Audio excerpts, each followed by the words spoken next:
You're watching the most wanted cricket show on the planet, Cricbuzz Live. My name is Manish Batavia, and when it comes to the expression "most wanted," we can't really think of anyone except these two. Most wanted in different spheres, in different ways. Mr. Bhattacharjya works across different sports: volleyball, cricket, golf. I don't know how many more gigs he has lined up on the side. And Murali Kartik wanted by 4 counties, was it? You played for 4 counties, the only Indian. So what is he? Is he trying to say that we are mercenaries or something? Sir, तारीफ करो तो आप बुरा मान जाते हो. Even before the show starts, yeah. I'm setting up the magic of this duo, sir. Thank God you said didn't most wanted kahin aur nahi. Most in demand. Since we come from Gurgaon, most wanted has a different connotation. Yeah, exactly. Please understand. Both of us come from Gurgaon, and when you use that most wanted connotation, you should have said most in demand. But most wanted, everybody wants a piece of Murali Kartik. Oh, I wish. You're doing very well, by the way, on the guessing game leaderboard. So well done. Thank you very much. You found your mojo Don't again. jinx it. Don't jinx it. I'm not. I'm very happy for you, sir. Cut. On that note, we have 2 teams to look forward to.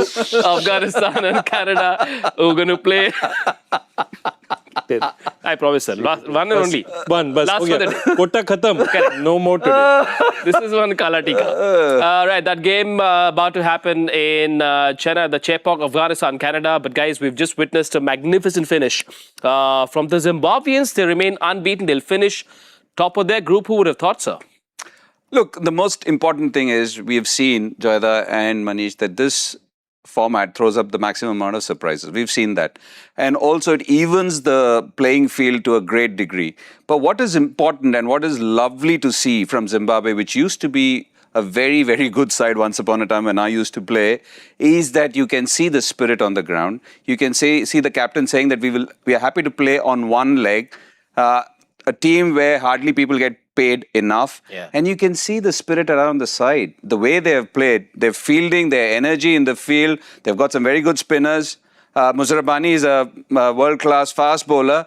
And then just a spirited effort. And I can tell you, having played for Railways, this is all you need. You don't need superstars. You need all the 15 and people in your backroom staff to be one unit, and you can do wonders. And the captain, Joy, is Muqaddar ka Sikandar. He's writing their new destiny. It's so good to see Zimbabwe beat Australia. They beat Sri Lanka in their own backyard, chasing what's not it's not a small total at all. Yeah, and he's been fantastic. I mean, if you look at Sikandar Raza, started off wanting to be a fighter pilot from there where he's moved. But you look at it, if you look at his data, okay, he's played in every league in the world. He's won everywhere in the world. I think with the Trinbago Knight Riders, he's won CPL. He's won with the Lahore Qalandars. He's won in tournaments around the world. He's played in Sri Lanka. He's played in Bangladesh. He's played everywhere. So he's a ultimate. So one of the things that has happened because of the proliferation of T20 leagues is that players like Sikandar Raza are in demand everywhere. He's played for the Punjab Kings also, if you look at it. He plays around the year.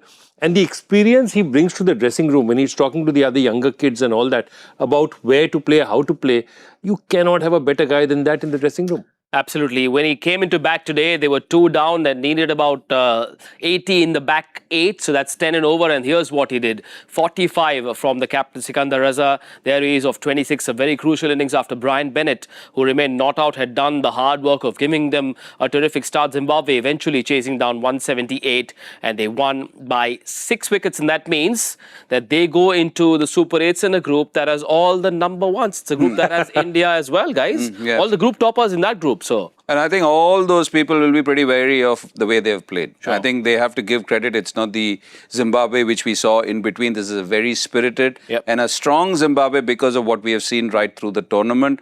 And I hope nobody takes them lightly. And I think they will be the dark horses. yeah. It's a very strong group. It's a very strong group. Just look at each of the sides out there and you'll realize that this is the group where, you're going to this thing. India, Zimbabwe, West Indies. Zimbabwe. It's just West Indies is also. Yeah, absolutely. It's just a very, very powerful group. The West Indies have just also upset England. So, all of them are strong teams. They're playing cricket at the top of their ability.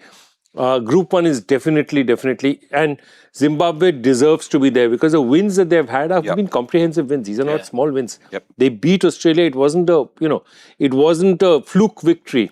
And one of the things that has happened and they've been talking about in Zimbabwe cricket is from the period that they knew that they're going to be co-hosts of the 27 World Cup, there has been a concerted effort in Zimbabwe to build grassroots cricket, and to take it outside the predominantly white areas and to take it to other places. And a lot of work has gone into that, and I think we are beginning to see the results of that as well. On the 26th of this month, India will play Zimbabwe in Chennai. One would have thought it would have been an India-Australia game, but this by no means is a lesser encounter. Nah, because the Zimbabwe team is in the mood. Not at all. Absolutely. As Joyda mentioned, the victory against Australia was pretty well deserved. Yeah. It was, I would say, pretty comprehensive and convincing in the way they played. There were no half measures with the way they played. No. And even today, just the way they bowled, they were pretty happy, even with that score which Sri Lanka had set up. And the way they've chased it down, it tells you a story. You can see at the end of the game, everyone's so elated. It's not as if they've already reached the Super 8. Yeah. And it's just every single performance is a tick in the box. It's all the effort that you've put together. You could see Courtney Walsh coming down. Small things matter. People don't understand. Only when you play a team game, these small things matter. Whether it is Joyda, who's at the backroom staff, trying to organize everything, making sure all of us are happy, or is it the guy who picks up the bags for you? All of them being happy and all of them running in one direction makes a huge difference in a way the team plays. To be in the top 8, at least in a 20-team tournament, Zimbabwe have had a great time. In the 90s, we saw they had a terrific team as well, Joy. And I saw a clip of a Zimbabwean fan who's come all the way to India to watch the World Cup. And he said, Super 8s is no big deal. We are going for the big title. Yeah. They've beaten Australia many times, and we know when they beat Australia, what happens. Yeah. They beat India in '99 in the UK. Very, very famous match. They had top players. I mean, the likes of at one generation of the Duncan Fletchers, the Kevin Currans of the world. Yep. The next generation, you have the Andy Blacknots, the Guy Whittles, the Andy Flower brothers. Campbell. Fantastic team. They were Streak. Murali, they had very, very good players. Ray Price. They were their team was. We played against that side. Getting the Flower brothers was a big deal. Andy Flower and Grant, both of them were brilliant. Alistair Campbell. Think of the bowling. Heat Streak. God may he rest in peace. He was a wonderful all-rounder. For that size, the way he could field off his own bowling, how athletic he was, and a wonderful exponent with the ball. Superb, hard-hitting all-rounder. Andy Bligno, as you mentioned, was super fast. And we had our musician, Perizina. Pommy? No, not Pommy. I know. The one who got... Henry Olonga. Who scarred us at the 99 World Cup. Henry was quick. Yeah. So they were a wonderful side. As you mentioned, Dougie Marilia, Guy Whittle, lots of... Ray Price was a wonderful left-arm spinner. Ray Price has given even somebody like a Sachin Tendulkar issues. And VVS Lakshman. Neil Johnston. All of them are wonderful cricketers. Murray Goodwin. How can I forget him? Murray Goodwin. He plied his trade in county cricket for such a long time. A prized scalp for any bowler. And we're all hoping... I also want to ask you one thing. You've played against Sikandar Raza, right? Yeah, exactly. Well, what exactly, I played against JJ Smith as well yesterday. When I was like, and Wayne Madsen. He didn't come here, but I played against Wayne Madsen. He came and got injured. Yeah, he came and got injured. So yeah, since Joy mentioned, it's been 12 years since I quit the game, but I also played 26 years. So you have played against some of them. Everybody wants you back, sir. Everybody. What, to play? No way, not a chance. My body will disintegrate. I'll tell you what a lot of Cricbuzz fans want. They want to see Pommy and Bangwa in this Cricbuzz live studio going mad. I've been told we've told the generator vendor to not send the generator because Pommy will be buzzing with energy when he comes. Buzzing with energy. It will be absolutely... Oh, yeah, fresh. Oh, yeah, man. Oh, man. Oh, man. And it's quite a sight to see Pommy go crazy. I'm sure he's a happy man today, seeing Zimbabwe do what they have done. We will shift our focus back to this game that's coming up, Afghanistan versus Canada. And the Canadians have won the toss at the Chepauk, and they have chosen to bowl first. These two teams already knocked out, but we have to talk about Afghanistan, Kartik. It's a team that has always been considered dangerous underdogs. They've always had the skill, and yet again, they don't go past the league stage of a multi-nation tournament. Look, this was a tough group. Kid you not, they were placed in a tough group with New Zealand and South Africa. It was not easy compared to all the other groups. And I feel they will rue their chances, those chances that they missed. I would go more specifically towards the New Zealand game, because New Zealand were just coming off a defeat to India. They didn't play particularly well in that series. After having, I think, 180 odd in that game, and that too was in Chennai on a sticky wicket. Yeah. I don't think they bowled particularly well with the kind of spinners that Afghanistan had. Yeah. Rashid included, Mujib, Noor. I don't think they bowled particularly well, and I think that cost. Yes, the other one was an absolute humdinger, nail biter, whatever you can call. There were chances. Everybody made mistakes. People like Kagiso Rabada, everybody felt the nerves. Yeah. But I felt the first game where New Zealand were not in the best of form coming into the tournament. They were having their own permutation combinations. They didn't have the entire playing 15 to field against India. I thought that would have been a big game to win for Afghanistan. Joy, at the Asia Cup as well last year, they were in a tough group. It was an 8-team tournament, 2 groups of 4 each. They were in a group which had Sri Lanka and Bangladesh and Hong Kong. Hong Kong is the only game they won. They lost to Sri Lanka, Bangladesh. Can fans say, listen, both tournaments, we were in tough groups, or do they say, no, we have the team to beat these guys? No, you have the team. I think they'll be saying that you're missing your chances, exactly as he said. If you've scored 181 on Chennai, no matter whether this Chennai pitch is probably better than normal, the amount of turn it normally takes. But you've got 3 class spinners with you, really class spinners with you. You've got to win those games. You have to win those games. And the second game also, I mean, the number of chances that they had to close it. So they've really had one really bad bowling game, okay, which is the one against New Zealand. New Zealand, yeah. Their batting was okay. 180 on that surface was fine, okay. Against a good New Zealand attack. Against a good New Zealand attack. So what are you saying? You're saying basically one bad bowling effort is what they've had.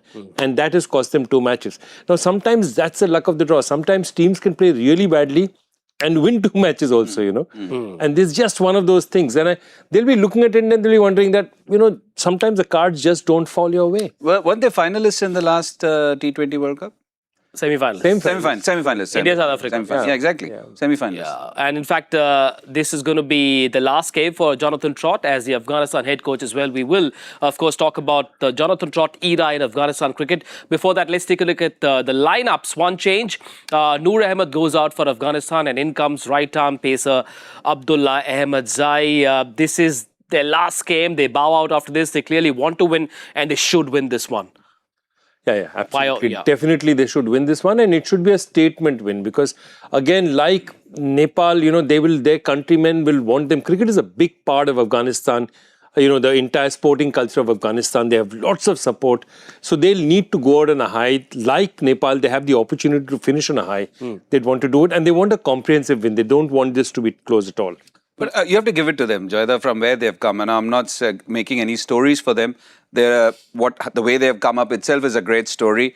But they've been making rapid strides. Look, I know that, yes, they will rue their missed chances in this tournament. They've been semi-finalists in the last edition. I think you need to be a bit more patient with them. I feel they need a bit more resources. They need a bit more exposure of playing against some of the top flight sides, and the passion is always there. They've got some wonderful players. Some of them are plying their trade, or many of them are plying their trade. They are in demand, as you said, most wanted in franchise leagues. You will see the improvement. You will see the improvement collectively. I mean, if you think about it that way, there's a great picture which I often put up in quiz contests. It's a list of 46 countries, okay? And that 46 country list is the list of countries, 45 countries, list of countries against whom Mohammad Nabi has played for Afghanistan and won. Because Afghanistan started in level 5. And while he's still playing, they went to 4, 3, 2, 1 test status. So look at the journey that they've had. And he's 41, no? Yeah. It's outstanding player. At what point, and I'm playing devil's advocate here, guys, at what point do you say, all right, good that we have players who play across the world, in demand everywhere, but where are the trophies? Is that a very cynical, negative, pessimistic way of looking at things? I would say that. You need to be... It's not that easy to win a trophy. Sure. People have played the whole careers, not won a single Grand Slam. Okay. And they've all been wonderful players. It's just, that's the competition. Yeah. And there are lots of factors which go into winning a trophy. There are... Even look at our own IPL. We've had some wonderful sides, wonderful franchises, and they've not still won a... Do you fault them for not having a good side? Small things. That's why I said, that is why I'll come back to what I said. there's a lot which goes into winning a trophy. Every small, minutest of percentages matter, and everything needs to click. And that is why teams win trophy. There are trophy and trophies. That is why certain teams keep winning trophies, because of the fact that they keep churning it again and again. So it's not that easy. India as well, 1932 first Test match, first World Cup 1983. So of course India took about half a century as well before they got things going. Canada, meanwhile, still very early days, relatively very early days in their cricketing journey. They have won the toss today and they've chosen to bowl first. Look at their 11, just the one change, guys. Left arm pacer Kaleem Sana is very much there in the squad, and there he is. And Kaleem Sana has been very impressive. But this team, Joy, we'll of course look at the other stories a bit later. But this team does have a lot of potential. Yeah, this team has a super amount of potential. And I'll start with what is, if you look at it, and as I said, I was fortunate enough to go and spend a season for the GT20 in Canada in 2024. Two things you'll realize. First is actually the base of cricket in the Americas is not in the US. It's in Brampton, it's in the greater Toronto area of Canada. That's where really cricket is. And there's a reason for it also. One is that almost all Indians and Pakistanis who go in Toronto as a country, is a city that they go to first. So there are a lot of Indians and Pakistanis. Comparatively, when they go to the US, they are scattered over many places. New Jersey, Texas, Dallas. The West Coast, California, that side, Bay Area. Secondly, the second generation of people, of kids who go to the US, a lot of them are not taking up cricket. There are some cricketers like Sai and Sanjay Krishnamurti, they're coming up, but most of them are already into American sport. Whereas if you go to Toronto, okay, the number one sport for all Indians and, Indian, Pakistani, the South Asians is cricket by a very, very far margin, even in the next generation. So, which is why Yuvraj Samra, I'm very happy to see him emerge, because what's happening is, this is like Sai and Sanjay Krishnamurti of USA, first generation US cricketers. I mean, he's born in Toronto, he's playing his cricket there. And therefore, that's really important when these guys actually come from the same country. Because a Navneet Dhaliwal or a Kaleem Sana or a Bin Jafar, they've come from Pakistan, they've come from India to come and play out here. This guy is born here. And that means that there's a new generation of cricketers who are coming in, who are Canadian-born cricketers representing the country. That's fantastic. And he's got a century. The future is really bright. They just have to keep it together. I mean, they've missed their GT20 1 year. I just hope they get their act together again. Yuvraj Samra is, of course, one of the names that made Navneet Dhaliwal talk about the kind of talent there is in Canada. He, in fact, plays his last game for the national team. He retires after this one and wants to go into coaching. Here's what he said, Navneet Dhaliwal, on the prospect of Canada doing really well. Playing with stars in the GT20 Canada and Super 60 helps big time. So all the players, especially youngsters, learn the game better. If you come straight to this big podium and you haven't met any of these big stars, you get lost. Clearly, Joy, you've been there at that league. A lot of big stars play in that league. Yeah. In the year I was there, okay, one team had, I mean, forget about the Corbin Bosches of the world and the Rassi Van Duysens. There are lots of those. I mean, that level cricketer. You had Sunil Narayan, you had Marcus Stoinis, you had Mohammad Amir. You had all the top cricketers from around the world that really Didn't Yuvraj also go there Yes. for a bit? Yuvraj went there for the first year. You have really good cricketers coming in there. So what happens as a result is the dressing rooms are absolutely fantastic, because these guys are getting the exposure of players who really teaching them. Stoinis, forget about what he does to the league. What he does by just showing his drill, his fitness drill, the way he gets ready for a game to young cricketers makes a huge difference to them. So Dhaliwal was with the Surrey Jaguars. Sunil Narayan was there with them. So was this one. So was Marcus Stoinis. So that's the kind of dressing room you have. Similarly, Yuvraj, who's he playing with? He has Richie Bellington in his room, in the same room as him. He had Dipendra Singh Airi. So a lot of these other associate countries also play together. So it's really important for that to happen. The only problem with Canada is that the weather and the stadium out there, those are all drop-ins. So it's very difficult to sort of make really good pitches. Yeah, they do have to deal with a lot of these handicaps. Since Joy mentioned a lot of these big stars go and play these leagues, youngsters from associate nations perhaps just have to be like a sponge, right? Absorb all that you see. You don't always need to be told. Sometimes it's observing big stars can help. If you're anything else, then there's a big problem with you. Sure. If you're not a sponge. Yeah. Because what happens with all the cricketers, and I can tell you from time immemorial, is that you have stars whom you've idolized. Sure. You have stars whom you sometimes don't even are scared to even say a word to. But you think of even county cricket. England was the country which brought in, was the origin of this game. But even in county cricket, when the overseas players came, they were expected to impart knowledge. In spite of England having been the mother of cricket.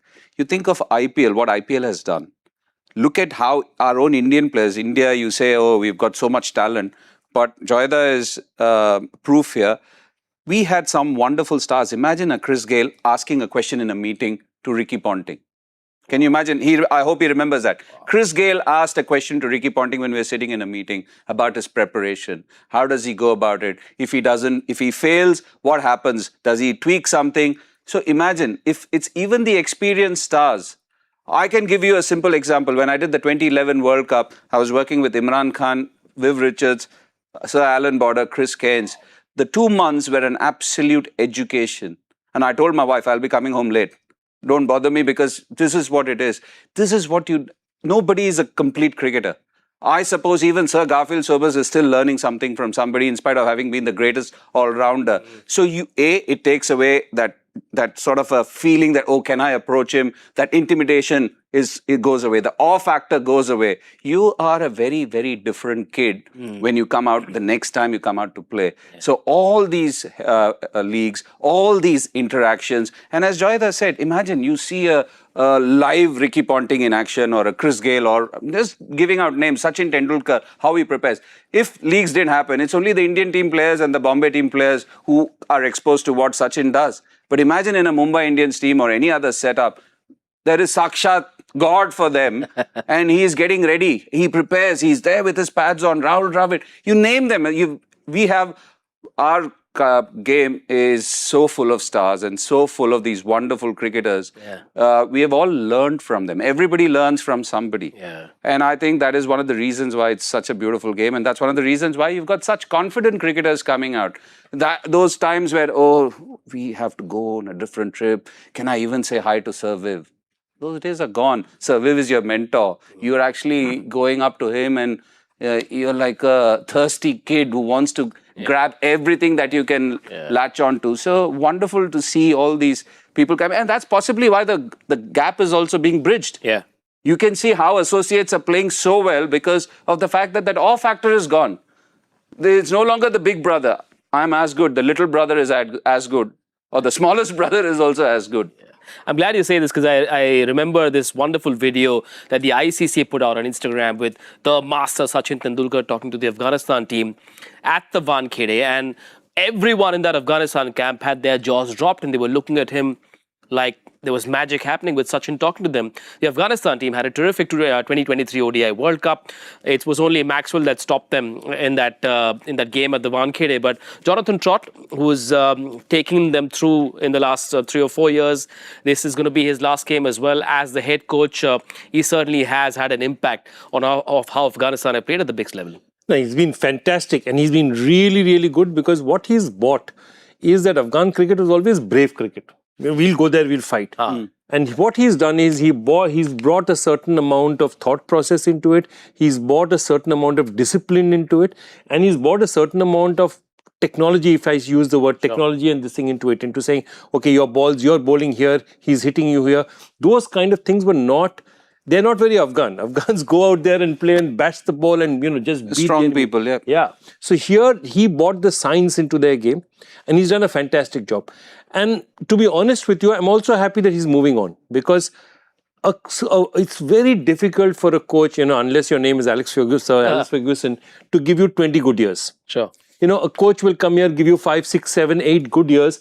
Then now you need another coach to take you on a different level, take you on the next journey. Sometimes a new face slightly new tactics will help. So I'm Not necessarily all the time. not necessarily all the time. We have been privy to. Yeah, we've been privy to that as well. Finishing sixth at the 2023 World Cup is certainly part of this Jonathan Trot legacy that's helped South African cricket. They were semi-finalists at the T20 World Cup as well, which Kartik mentioned. Now, at that World Cup, it's not a team that any other team takes lightly. Kartik, how would you describe this legacy and the kind of impact this man has had on this team? I think I concur with exactly what Joyda has said. And also just think about it. They are naturally very powerful people. But there's been, as he said, science, because one of my friends was their SNC, and he talked about how much Jonathan Trot is into the team and how much they have planned well in advance. That professionalism which you need to take them to the next sort of a step, or just to guide them, to put them on the right path. What does a coach do? Yes, he helps you in a certain way. I always keep saying he's a father figure, because there are times where you want to go and feel safe in his presence. You want to go and give whatever you feel to him, so that it's pretty transparent, and it's only him who knows it. It's like an lawyer sort of a relationship where client privilege. It's privileged. Sometimes you want to open up, and that's why I said father figure. Father is never going to go and say anything to anyone else. Yeah. So you want a coach like that, and we've been blessed that we've had a few coaches. I've had a few coaches like that, where you could fight with them and the wall wouldn't know. That is the kind of person you want. You want somebody to be pretty hands-on with things, pretty open with the communications, and that I'm a big believer in that. Open lines of communication go a long way in making secure teams, good and secure teams. So I think, I suppose he's done all of that. And Joyda is absolutely right. Beyond the point you feel slightly jaded, there's only 1 + 1 can only be 2 for as long. Yeah. You can't make it 1 + 1 can be 11. Yeah. So things like that. So I think he has done that. He wants to move on. Their cricket is certainly on the ascendancy, and the big brother of this team, Rashid Khan, had some wonderful words to say as well. As Jonathan Trot says goodbye, he said he has been someone who's taken Afghanistan cricket where it is now from where they were. He's worked so hard with these guys, every single one of them. He played a main role while taking this team on the right path. Have to remind ourselves, Joy, that this is a country that has no real domestic structure. So we have to appreciate where they are. No domestic structure. Their practice grounds, they've used Lucknow, they've used Noida. They play matches out here. Yeah. How difficult is it to get? And the point is not just about, domestic structure. It's about, exactly, the team can come here. What about the talent out there? Where are they getting? Yeah, so it's very difficult for them to do. And I think they're doing an amazing job for the kind of country. I was talking yesterday about the whole Nepal business, where, the mountainous part of Nepal, it's very difficult to get grounds there. So most of the grounds are actually in the plains, in the Terai. So again, Afghanistan is all mountain. So it's a very, very difficult task for them. Interesting one. They'll want to finish this off with a win, and perhaps a little gift to Jonathan Trot wanting to end his tenure on a high. Canada have won the toss and they've chosen to bowl first. A quick reminder of the 11s of both teams. Only one change for Afghanistan. That's Abdullah Ahmadzai, the right-arm pacer, has come in. And as far as the Canadians are concerned, they will be hoping for some magic from young Yuvraj Samra as well. He hit 100 against the Kiwis right here in Chennai. In comes Kalim Sana as well. Joy, terrific story. Kalim Sana comes from Pakistan. He was once a part of Pakistan's under-19 World Cup side, which had the likes of Babar Azam, Ahmed Shehzad, Mohammad Amir. He also played for the Pakistan Customs team when he was 15 years old, and then a back surgery where he had his L4 and L5 fracture, and then he sort of almost gave up until he found Indians in Canada and he came back to cricket. What a great story. No, it's great. I mean, and that area, I told you, that's at Brampton, Greater Toronto area. There are so many clubs. There are about 100,000 registered players just in that area. And so there's a whole move of cricket out there, and it's a there are basically three large, there's actually four, Indians, Pakistan, Sri Lankans, now growing Nepali population, and a lot of West Indians as well. So the original Canadian team, in fact, their coach is Ingleton, okay, he's also Canadian, so he's also West Indian origin. So you have that mix, So, and that's what makes these teams so attractive, because there's a bit of that craft of the subcontinent, and the power of both USA and Canada look like India A and India B. As I joked the other day, this performance should encourage America should be lenient on H-1B visas. Like, bring more people, because we have a lot of talent. And one of those talents, Navneet Dhaliwal, is being given a guard of honor by the Canadian team. He also plays his last game and he wants to get into coaching as well. Lots and lots of stories, but unfortunately we've run out of time. Just enough time, Joy, to give our viewers Joy Factor for night. Yeah, let's have a look. Should I turn my face? So Brendan McCullum, Chris Gayle, Craig Williams and Ibrahim Zadran are joint second on this list with a host of other players. Who is the first and what is the record? This is a T20 record, and I can tell you the person who's first, I'll give a hint, has played or is playing today. So if you take that, that makes you have a choice of about 48 cricketers. I only know NRD's record. That is the only record I can hear. Is it the number of teams they've played against? Maybe. Why don't find out? Google it and we'll give you the correct answer and the winner's name at the end of our coverage tonight. Predictions, gentlemen. Afghanistan batting first. You go first. 184. Joyda? I have nothing. You first. Okay, I'm going 195. 195 is high for me. 191. Quite close. We could all win. Let's see. Maybe that'll happen. Let's see if it does happen. Enjoy the first 10 overs and then come back and join us on Cricbuzz Combox at the 10 over mark. Bye-bye.